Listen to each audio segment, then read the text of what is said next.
Welcome back to the 10 podcast where we teach, empower, and nurture minds. We empower parents, caregivers, and educators with practical tools to help children build their confidence and their self-esteem. I am your host, Jacine, and today I would like to welcome you back to the Nurturing Children's Confidence series, episode 6. And in today's episode, we're going to look at a challenging topic. How do we manage our children's negative behaviors? Welcome to the 10 Podcast, where we teach, empower, and nurture minds. This podcast is dedicated to providing parents and educators with valuable tips, strategies, and insights to support children and young with or without special educational needs. Your host is Jacine Foster, a qualified special educational needs teacher and a certified children's coach. Join us as we explore ways to install confidence and self-esteem in children from a young age.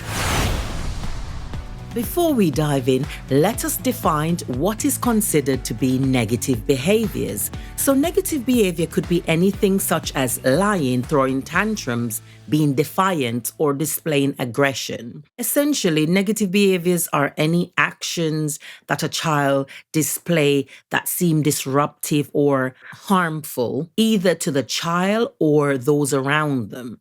But before we label these actions, it is important to recognize something key.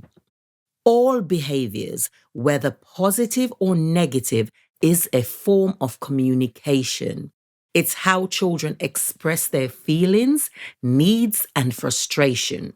When they don't have the words or the skills to articulate themselves, it causes them to have meltdowns and outbursts. But what we really need to do is to look at these as signal. Children are signaling that something isn't right. These negative behaviors is the child crying out for help. I need help. This is where we step in, whether as a parent, a teacher, or a caregiver. We step in and support them with these breakdowns that they're having, with these meltdowns, with these outbursts. We look into them and see why they're feeling this way, why this behavior is happening, get to the root cause of the behavior and support them, whether it's because of their perception of a situation or whether it's because they're feeling big emotions that they don't understand or whether there is a misunderstanding. This is where we step in and support them when they have these meltdowns. We should never ignore a child's behavior, whether it's negative or positive. Remember, it is a form of communication. I would like you to think of your child's negative behavior like a fire alarm going off. The alarm isn't the problem. The fire is the problem. But we need to find out what started the fire, the root cause of the fire. So when our children are having meltdown, we need to find what the root cause is. Is it anxiety? Is it frustration? Or a need for attention? By recognizing this root cause, we can be better responsive to our children's needs. Another crucial thing I want you to keep in mind, negative behaviors are often tied to a child's self-esteem and their confidence. So children who struggle with self-worth may lash out because they feel misunderstood or incapable of succeeding at a given task. When a child says, I don't like myself, I can't do this, I'm not good enough, this negative self-talk is often at the core of the behaviors that you see your child displaying. In fact, that is their way of expressing feelings of failure or feelings of inadequacy. Some of the main catalysts for children negative behaviors are emotional dysregulation issues where children are unable to regulate their emotions, where children are also seeking attention. Attention seeking is also a major cause for negative behaviors. Environmental stress, family dynamics, school pressure, the lack of boundaries, all these are cause of negative behaviors. For these children, it's like carrying a heavy backpack filled with self-doubt. And the more they carry it, the heavier it becomes. And eventually, they will want to throw it down, often in the form of disruptive behavior. Our job is to help them lighten the load. And we can do this by identifying the triggers to their behavior, the root cause to their behavior. And we can do this by asking them questions, open-ended questions. How are you feeling? Why are you having a breakdown? What happened? How can I help you? By doing this, you're minimizing the load. Make sure you have conversations with them after these breakdowns to find out what is the root cause. Remember to use open-ended questions. How are you feeling? How can I help you? Do you know why you had a breakdown?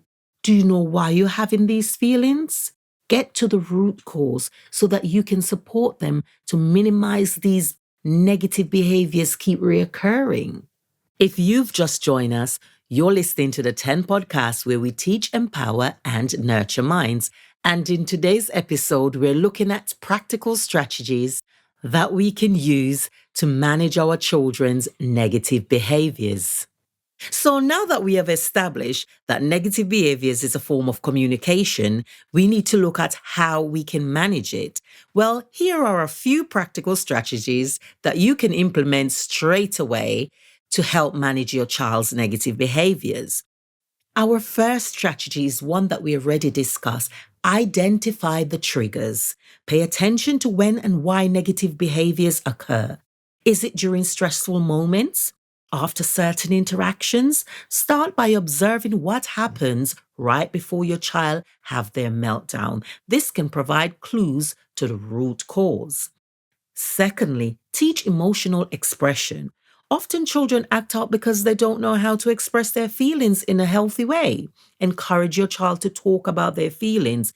Use emotion cards, visual aids, or ask open-ended questions like, what made you upset? Or how can I help you? Thirdly, positive reinforcement. Reinforce positive behaviors with praise and rewards. Show the child that good actions receive attention instead of focusing on the negative. Highlight the times your child is kind or truthful or helpful. This helps shift their mindset and build confidence. Build your child's self-esteem through wins, through small wins.